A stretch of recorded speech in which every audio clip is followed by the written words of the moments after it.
नमस्कार। इंजीनियरिंग विषयों में रुचि बनाने और विषय समझ को मजबूत बनाने के लिए शुरू किए गए श्रीदेवी क्लासेस यूट्यूब चैनल पर एक बार फिर आपका स्वागत है। हमारी प्लेलिस्ट ग्रिड, सबस्टेशन और इलेक्ट्रिकल एस्टिमेशन में आज जानते हैं 33/11 केवी सबस्टेशन में कंट्रोल पैनल्स के कॉन्फ़िगरेशंस के बारे में और समझते हैं कैपेसिटर बैंक, बैटरी रूम और डिफरेंट रिले और प्रोटेक्शन स्कीम्स किस तरह से एक सबस्टेशन के स्विच गियर के साथ काम करती हैं। इसी प्लेलिस्ट की एक दूसरी वीडियो में हमने 33/11 केवी सबस्टेशन के लाइन डायग्राम और वर्किंग को समझा है। इस वीडियो लेसन के नोट्स एक पीपीटी के रूप में डिस्क्रिप्शन में अवेलेबल हैं। अगर आपको हमारा ये लर्निंग वर्क अच्छा लगे तो इसे लाइक भी कीजिएगा और अपने दोस्तों के साथ शेयर कीजिएगा। शुरू करते हैं। 33/11 केवी सबस्टेशन में relay, protection, control panel, capacitor bank और बैटरी रूम किस तरह से फंक्शंस करते हैं। इंडियन पावर सिस्टम में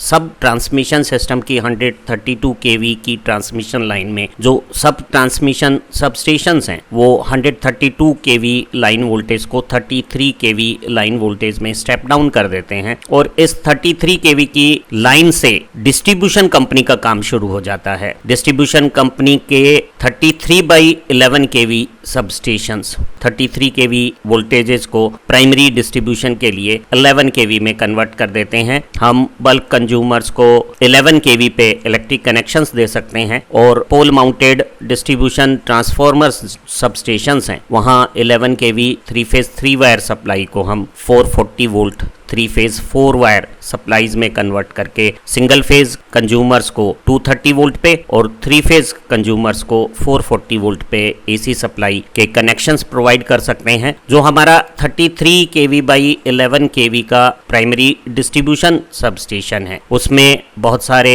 switching, control, protection, power system के मॉनिटरिंग के साथ साथ पावर फैक्टर के इम्प्रूवमेंट और वोल्टेज रेगुलेशन की एक्टिविटीज की जाती है। जरा जानते हैं एक 33/11 केवी सबस्टेशन का लाइन डायग्राम क्या बताता है। एक 33/11 केवी सबस्टेशन पे जो हमारा ACSR डॉग कंडक्टर है उससे 33 केवी की सिंगल बस बार बनाते हैं और उसी कंडक्टर से 11 केवी की सिंगल बस बार को सेक्शनलाइजर के साथ, जिसमें एक सर्किट ब्रेकर के दोनों तरफ आइसोलेटर लगे हुए हैं, बनाते हैं। डिफरेंट इनकमिंग लाइन जो अलग अलग लेंथ और अलग अलग प्रकार के कंडक्टर की हो सकती हैं वो 33 केवी बस से कनेक्ट हो जाती हैं और जो आउटगोइंग डिस्ट्रीब्यूशन फीडर्स हैं 11 केवी के उन्हें हम LT 11 केवी बस से कनेक्ट कर देते हैं। हर लाइन के शुरुआत में लाइटनिंग सर्जेस से प्रोटेक्शन के लिए लाइटनिंग अरेस्टर का इस्तेमाल किया जाता है। हर लाइन के स्विचिंग और कंट्रोल के लिए सर्किट ब्रेकर के साथ आइसोलेटर का इस्तेमाल होता है। 33 केवी में हम SF6 सर्किट ब्रेकर का इस्तेमाल करते हैं, वहीं 11 केवी में वैक्यूम सर्किट ब्रेकर का प्रयोग होता है। दो ट्रांसफार्मर दोनों बसेस के बीच में आपस में पैरेलल 33 केवी लाइन वोल्टेज को स्टेप डाउन करके 11 केवी स्टेप डाउन वोल्टेज बनाने के काम आते हैं। ट्रांसफार्मर की हाई टेंशन 33 केवी वाइंडिंग डेल्टा कनेक्ट है, वहीं लो टेंशन की 11 केवी साइड स्टार कनेक्टेड है और जो स्टार न्यूट्रल पॉइंट है उसे अर्थिंग करते समय हम एक रेजिस्टेंस अर्थिंग का इस्तेमाल करते हैं। सबस्टेशन में डिस्ट्रीब्यूशन सिस्टम का पावर फैक्टर इंप्रूवमेंट और रिएक्टिव पावर कंपनसेशन के लिए कैपेसिटर बैंक को 11 केवी बस से कनेक्ट किया हुआ है और स्टेशन की अपनी लोकल इलेक्ट्रिक नीड्स के लिए एक स्टेशन ऑक्सिलरी ट्रांसफार्मर 100 केवीए का 33 केवी बस पर भी लगाया जा सकता है और ऐसे ट्रांसफार्मर को हम 11 केवी बस से भी कनेक्ट कर सकते थे। सबस्टेशन के लाइन डायग्राम को आप यहाँ अपनी स्क्रीन पे देख सकते हैं और आप स्क्रीनशॉट लेकर इसे अपनी स्टडीज में भी इस्तेमाल कर सकते हैं। जहाँ 33 की इनकमिंग लाइंस 33 केवी की बस पर कनेक्ट है और आउटगोइंग डिस्ट्रीब्यूशन फीडर 11 केवी की बस के साथ कनेक्ट हैं और दोनों बसेस के बीच में दो ट्रांसफार्मर 33 केवी लाइन वोल्टेज को स्टेप डाउन करके 11 केवी की डिस्ट्रीब्यूशन वोल्टेज बना रहे हैं। एक सबस्टेशन के सभी इक्विपमेंट्स की डिजाइनिंग, सिलेक्शन और इंस्टॉलेशन इस तरह से की जाती है कि हम एक कंटिन्यूअस रेटेड पावर रेटिंग्स के साथ fault free safe electric power के स्टेप डाउन कंट्रोल और मॉनिटरिंग का काम कर सकें। जो हमारे सबस्टेशंस में इंपॉर्टेंट आइटम्स हैं, ट्रांसफार्मर, बस बार्स, उनके connections, jumpers, circuit breaker, isolating switch, series में लगने वाली सीटीज, इन सब की डिजाइन इस तरह से की जाती है कि ये रेटेड करंट को कंटिन्यूअस साइमल्टेनियसली कैरी करते समय टेम्परेचर को परमिसिबल लिमिट्स में ही रखते हैं। एक सबस्टेशन का इंपॉर्टेंट पार्ट स्विच गियर्स हैं। ये switch gear switching devices, circuit breaker और आइसोलेटर्स के साथ वो associate control, measuring, protection, monitoring, regulations के इक्विपमेंट्स हैं, उनके इनक्लोजर हैं, सपोर्टिव स्ट्रक्चर्स हैं और उनके ऑपरेशन के लिए जो एसेसरीज हमें चाहिए उन सब का कॉम्बिनेशन है। जो 33 kV का स्विच गियर है, उसके सर्किट ब्रेकर, आइसोलेटर और दूसरी इक्विपमेंट्स, उन्हें हम आउटडोर ओपन एयर में इरेक्ट करते हैं। वहीं 11 kV के जो वैक्यूम सर्किट ब्रेकर हैं और एसोसिएट दूसरी स्विच गियर इक्विपमेंट्स हैं, उन्हें हम इंडोर टाइप इस्तेमाल करते हैं। दोनों 33 kV की हाई वोल्टेज और 11 kV की लो वोल्टेज के लिए जो प्रोटेक्शन और कंट्रोल के कंपोनेंट्स हैं, उन्हें हम पैनल्स में इंस्टॉल करते हैं और ये सभी पैनल्स इंडोर टाइप होते हैं, जिन्हें हम सबस्टेशन के कंट्रोल रूम में इंस्टॉल करते हैं। 11 kV का जो स्विच गियर है, वैक्यूम सर्किट ब्रेकर हैं, अलाइड दूसरे इक्विपमेंट्स हैं, वो सब फ्लोर पे माउंटेड एयर में इंसुलेट रहने वाले मेटल के बने हुए इस तरह के क्यूबिकल्स के अंदर प्लेस किए जाते हैं। सभी आउटगोइंग फीडर्स के लिए, जैसा हमारा सबस्टेशन का सिंगल लाइन डायग्राम है, इक्विपमेंट की लेआउट है, उस तरह के कंट्रोल पैनल्स होते हैं। 11 kV की बस पैनल में एक तरफ होती है, बीच में स्विचिंग के सर्किट ब्रेकर इंस्टॉल्ड होते हैं और आउटगोइंग फीडर्स को हम दूसरी तरफ पैनल्स में पोजीशन करते हैं। पैनल के ऊपर एक बीमिक डायग्राम सभी कंपोनेंट्स के इंटरकनेक्शंस को शो करता है और हमारे पैनल के ऊपर सर्किट ब्रेकर की जो स्विचिंग पोजीशन है, ऑफ या ऑन या ट्रिप की कंडीशंस या सर्किट में हेल्दी ऑपरेशन की स्थितियां, इन्हें इंडिकेट किया जाता है। हमारे पैनल्स पे current measurement, voltage measurement, power, frequency और दूसरे इलेक्ट्रिक पैरामीटर्स को इंस्टेंटेनियस मेजर करने के लिए इंस्ट्रूमेंट्स लगाए हुए होते हैं, जिन्हें सिग्नल्स इंस्ट्रूमेंट ट्रांसफार्मर के मार्फत मिलते हैं। सभी स्विच गियर पैनल इक्विपमेंट्स की वोल्टेज रेटेड वोल्टेज से 10% हायर रखी जाती है। 11 kV के पैनल के स्विच गियर इक्विपमेंट्स 12 kV के लिए और 33 kV के स्विच गियर 36 kV के लिए डिजाइन किए हुए होते हैं। इन इक्विपमेंट्स की वोल्टेज क्लास 33 kV के लिए 35 kV और 11 kV के लिए 15 kV डिजाइन की जाती है। पावर फ्रीक्वेंसी 50 हर्ट्ज की जो मैक्सिमम वोल्टेज 1 मिनट के लिए विथस्टैंड की जा सकती है, वो LV साइड के इक्विपमेंट के लिए 28 kV RMS मैग्नीट्यूड है। वहीं हाई वोल्टेज साइड पे ये 70 kV RMS मैग्नीट्यूड है। बहुत थोड़े समय के लिए जो लाइटनिंग ओवर वोल्टेज को विथस्टैंड करने की जो कैपेसिटीज है, वो LV इक्विपमेंट के लिए phase line to earth 75 kV और हाई वोल्टेज साइड के इक्विपमेंट के लिए phase voltage line to earth 170 kV हो सकती है। 33 kV की मीडियम वोल्टेज के स्विच गियर्स में इकोनॉमी ऑफ स्केल्स के लिए सारे सर्किट ब्रेकर और आइसोलेटर्स हैं, इन्हें हम कुछ स्टैंडर्ड साइजेस में ही बनाते हैं। जो सर्किट ब्रेकर के स्टैंडर्ड करंट रेटिंग्स हो सकती हैं, वो 630 ampere, 1250 ampere, 1600 ampere, 2 kilo ampere, 2.5 kilo ampere हो सकती है। स्पेसिफिक कंडीशंस में हायर करंट रेटिंग के भी सर्किट ब्रेकर और आइसोलेटर डिजाइन किए जा सकते हैं। इन सर्किट ब्रेकर और आइसोलेटर को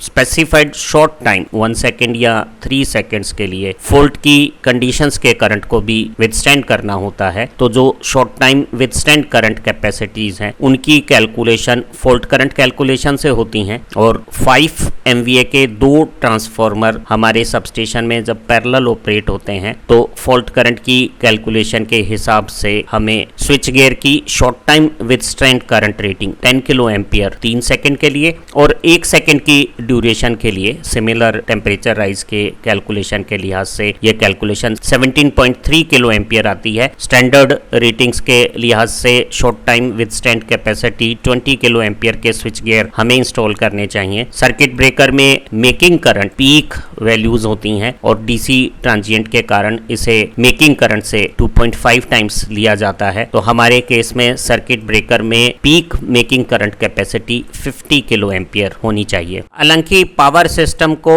कंटिन्यूअस रिलायबल ड्यूटीज के लिए डिजाइन किया जाता है, लेकिन इसके किसी भी हिस्से में फॉल्ट का अकरेंस होना पॉसिबल है। सभी प्रकार की फॉल्ट्स को रोक के रखना संभव नहीं है। डिस्ट्रीब्यूशन सिस्टम में पिछले दिनों बहुत अधिक ग्रोथ हुई है और ये डेवलपमेंट बहुत ज्यादा अनप्लान्ड भी रहा है, तो वहां फॉल्ट की आने की अकरेंस ज्यादा हो रही हैं। जब किसी पावर सिस्टम के हिस्से में फेलर या फॉल्ट की अकरेंस होती है तो उसे बहुत जल्दी से पहचान कर फॉल्टी पार्ट को सप्लाई सिस्टम से डिस्कनेक्ट करना बहुत ज्यादा जरूरी है। अगर हम फॉल्टी apparatus और पावर सिस्टम को जल्दी से हेल्दी पार्ट से डिस्कनेक्ट कर लेते हैं तो हम डैमेज के जो इफेक्ट्स हैं उन्हें सीमित रख सकते हैं और फॉल्ट के बुरे असर को हमारे पावर सिस्टम में फैलने से रोक सकते हैं। आधुनिक पावर सिस्टम में ऑटोमेटिक प्रोटेक्शन के लिए हम स्टैटिक न्यूमेरिक रिलेज का इस्तेमाल करते हैं और रिलेज बहुत सारे जो इलेक्ट्रिक पैरामीटर्स हैं, वोल्टेज, करंट, फेज एंगल्स, जो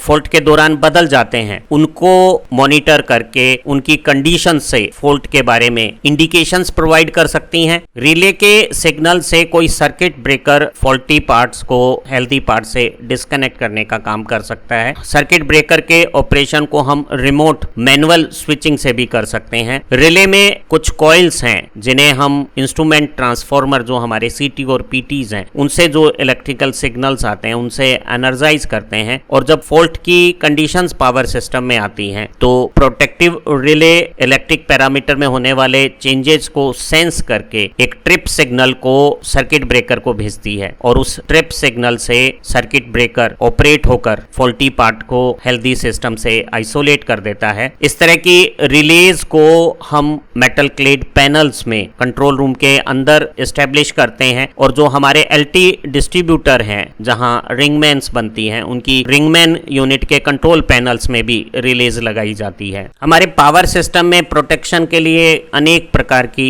रिलेज का इस्तेमाल किया जाता है। जो सबसे पॉपुलर रिलेज हैं वो ओवर करंट रिले है। फॉल्ट के समय नॉर्मल सर्किट करंट कई गुना ज्यादा हो जाता है और ओवर करंट रिले फॉल्ट को सेंस करने का सबसे सरल तरीका बन जाती है। स्पेसिफिक वेराइटीज में ऐसी ओवर करंट रिले हो सकती है जो एक डेफिनेट टाइम के बाद ऑपरेट होती हैं। हम अर्थ में होने वाली फॉल्ट को भी रिले से डिटेक्ट कर सकते हैं। कुछ ऐसी रिलेज हो सकती हैं जो ऑक्सिलरी रिले हैं जो मेन रिले के सिग्नल को आगे बढ़ाने का काम करती हैं। इलेक्ट्रॉनिक सर्किटरी से बिना किसी मूविंग पार्ट्स के साथ आजकल सॉलिड स्टेट रिलेज का भी इस्तेमाल काफी ज्यादा हो रहा है। कुछ रिले में हमें पावर फ्लो की डायरेक्शन के हिसाब से एक्शन करना होता है, ऐसी रिलेज को हम डायरेक्शनल रिलेज कहते हैं। प्रोटेक्शन सिस्टम में डिस्क्रिमिनेशन पैदा करने के लिए ताकि केवल फॉल्टी पार्ट को ही हम सर्किट से अलग करें, हेल्दी पार्ट अपनी सर्विसेज इंटैक्ट देता रहे, हम inverse time over current release का इस्तेमाल करते हैं। आधुनिक माइक्रो कंट्रोलर बेस्ड रिलेज भी इन दिनों काफी प्रयोग में आ रही हैं। पावर सिस्टम में फॉल्ट्स के दौरान शॉर्ट सर्किट डेवलप हो सकते हैं और ऐसी कंडीशंस में जो फॉल्ट करंट है वो सामान्य करंट से कई गुना ज्यादा हो जाता है। ऐसा हैवी करंट रिले की कॉइल्स में जब फ्लो करता है तो वो उसे एक्चुएट कर ट्रिप सिग्नल्स को जनरेट कर देता है और ऐसे ट्रिप सिग्नल्स जब सर्किट ब्रेकर की सर्किटरी को मिलते हैं तो वो ऑपरेट होकर फॉल्टी पार्ट को हेल्दी पार्ट से आइसोलेट करने का काम कर देता है। तो हम कह सकते हैं कि रिले और सर्किट ब्रेकर मिलकर फॉल्ट को आइसोलेट करने का काम करते हैं और इस तरह से हम हेल्दी पोर्शन जो पावर सिस्टम का है उसकी नॉर्मल वर्किंग को बिना डैमेज हुए इंश्योर कर देते हैं। 33/11 सब स्टेशन बहुत सिंपल और इकोनॉमिक डिजाइन किए हुए होते हैं। उनमें जो 33 kV की इनकमिंग लाइंस हैं या 11 kV के डिस्ट्रीब्यूशन फीडर्स हैं उनके लिए हम non directional over current release का इस्तेमाल करते हैं। हम ओवरलोड रिले के साथ अर्थ लीकेज प्रोटेक्शन या अर्थ फॉल्ट प्रोटेक्शंस भी इनकॉर्पोरेट करते हैं और इन रिलेज में inverse definite minimum time characteristic रखी जाती है ताकि हमें प्रोटेक्शन में डिस्क्रिमिनेशन और सेंसिटिव ऑपरेशन दोनों मिल जाएं। जो हमारा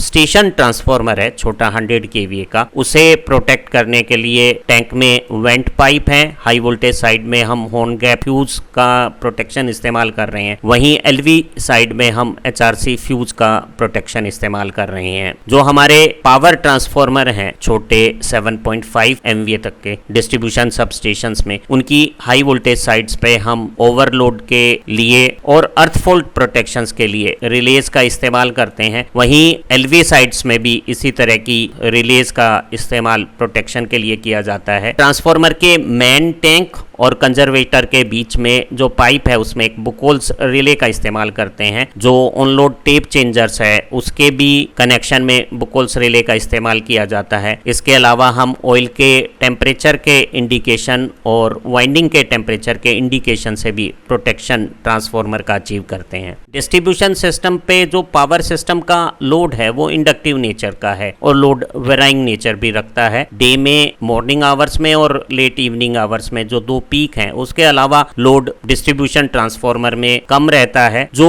लैगिंग पावर फैक्टर है वो बहुत ज्यादा अनडिजायरेबल है क्योंकि इसमें सेम रियल पावर के लिए हमारी लाइन करंट इंक्रीज हो जाती है, उससे हमारे लाइन लॉसेज इंक्रीज हो जाते हैं। इसलिए ये बहुत ज्यादा जरूरी है कि हम पावर फैक्टर को यूनिटी के करीब रखें और हर हाल में इसकी वैल्यू को 0.9 से अधिक रखा जाए। पावर फैक्टर को इंप्रूव करने के लिए 33/11 kV सबस्टेशन में 11 kV बस पर हम कैपेसिटर बैंक की इंस्टॉलेशंस करते हैं। ऐसे ही कैपेसिटर बैंक के ये जो कैपेसिटिव लोड हैं वो लीडिंग करंट को ड्रॉ करते हैं जब हम इन्हें लाइन के साथ पैरेलल कनेक्ट करते हैं और इनका लिया गया लीडिंग करंट हमारे पावर सिस्टम कंपोनेंट के लैगिंग रिएक्टिव लोड को कंपनसेट कर देता है। एक कैपेसिटर बैंक में आइडेंटिकल नेचर के बहुत सारे कैपेसिटर यूनिट्स सीरीज और पैरेलल में कनेक्ट किए हुए होते हैं ताकि वो डिजायर्ड वोल्टेज और पावर रेटिंग्स पे फंक्शन करते हुए रिक्वायर्ड पावर फैक्टर करेक्शन कर सकें और हमारे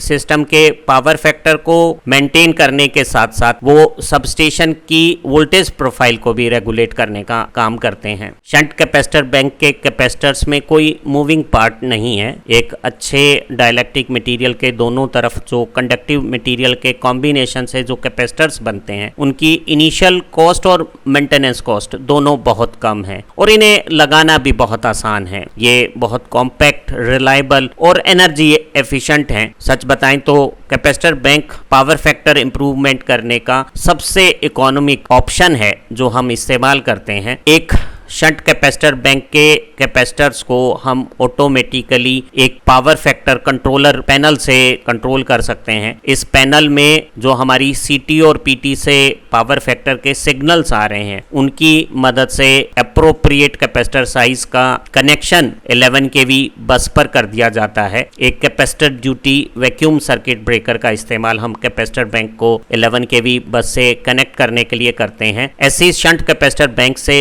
जब हम रिएक्टिव पावर का कंपनसेशन करते हैं तो हमारी ट्रांसमिशन और डिस्ट्रीब्यूशन सिस्टम की एम्पियर बर्डन बहुत ज्यादा कम हो जाती हैं। इससे हम अपने ट्रांसफार्मर, अल्टरनेटर, लाइंस की केवीए रेटिंग का ज्यादा बेहतर इस्तेमाल कर सकेंगे। लाइन लॉसेस कम होने से हमारी एफिशिएंसियां इंप्रूव हो जाएंगी और वोल्टेज ड्रॉप कम होने से वोल्टेज रेगुलेशन की प्रॉब्लम्स भी कम हो जाएंगी। सबस्टेशन में कंट्रोल और प्रोटेक्शन के इक्विपमेंट का रिलायबल ऑपरेशन बहुत ज़्यादा ज़रूरी है। उनके लिए एक रिलायबल इलेक्ट्रिक सप्लाई भी चाहिए, तो वो हम स्टेशन बैटरी रूम से डीसी सप्लाई के रूप में इस्तेमाल करते हैं। एक सबस्टेशन पे डीसी सप्लाई का इस्तेमाल सभी प्रोटेक्शन रिलेज के ऑपरेशंस के लिए, सर्किट ब्रेकर में कंट्रोल और ऑपरेशंस के लिए हम करते हैं। जो बड़े सबस्टेशंस होते हैं वहाँ डीसी सप्लाई को हम 110 वोल्ट पर बैटरी से प्राप्त करते हैं। वहीं जो हमारा 33/11 का डिस्ट्रीब्यूशन सबस्टेशन है, इसकी पावर रेटिंग्स बहुत ज़्यादा नहीं है। वहाँ हम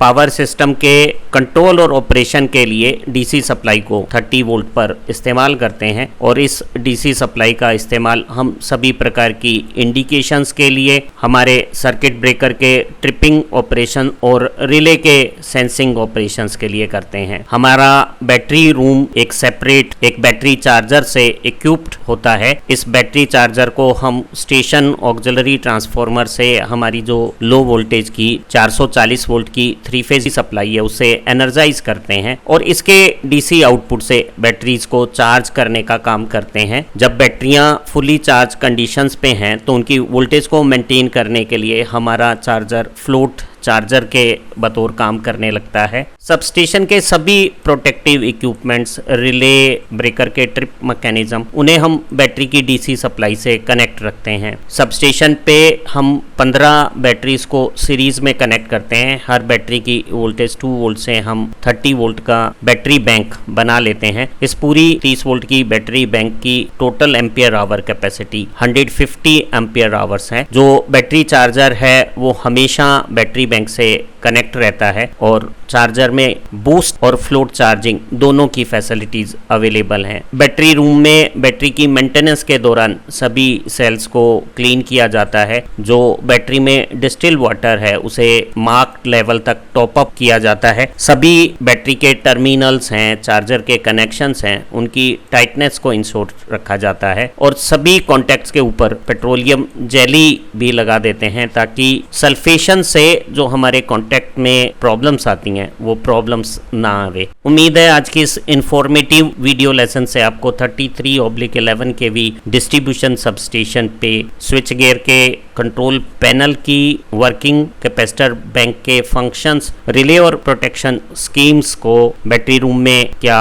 बैटरी फैसिलिटीज हैं उनके साथ समझ में आ गया होगा। आपको स्विच गियर की रेटिंग्स के बारे में भी उपयोगी जानकारी मिली होगी। हमारी इसी प्लेलिस्ट की दूसरी वीडियो से आप अपनी प्रोफेशनल प्रैक्टिस को और ज़्यादा इंप्रूव कर सकते हैं। आप तरक्की करें। Have nice time. फिर मिलते हैं एक नई एकेडमिक वीडियो के साथ। Thank you very much.